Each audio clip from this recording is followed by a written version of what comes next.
I'm running for office because 250 years after our country was founded, we're in a crisis, unlike we've seen before. It's a serious moment, and it's a crisis on almost every single level. It's a cost of living crisis driven by the president's big, beautiful bill, which is historic cuts to social programs that make life more affordable for working families. Healthcare, education, childcare, all been cut. It's a corruption crisis. The president has made nearly $1 billion so far this year while in office. He's picking winners and losers in every industry from the Oval Office. That's cronyism, it's not capitalism. And the worst part is, none of it has to be this way. There's good news, because we can do something about it.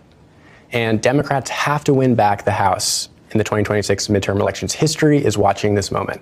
I want to pivot and talk a little bit about the elephant in the country, which is your grandfather was obviously the president of the United States, and your family is one of the most storied political dynasties in American history.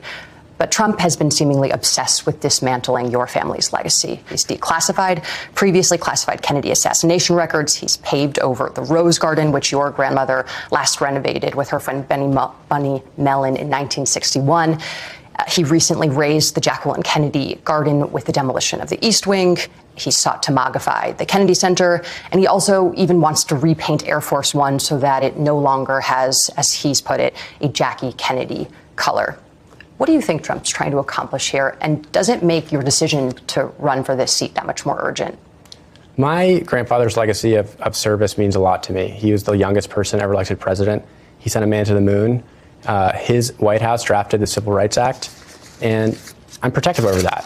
And President Trump, and it's not just my family's legacy, it's generations of Americans and New Yorkers who fought and sacrificed to build this country. And he is dismantling that legacy. He's so obsessed with the Kennedys and the Kennedy name and the Kennedy brand that he caged one and put it in his cabinet, a rabid dog in his cabinet, put a collar on my cousin RFK Jr. and has him there barking, spreading lies and spreading misinformation.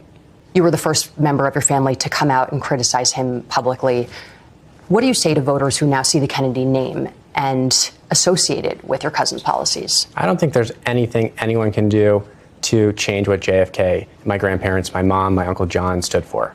Nobody's that powerful. But RFK Jr. is a dangerous person who has making life and death decisions as Secretary of Health and Human Services. And you don't just have to take my word for it. Now we have an actual record to go on.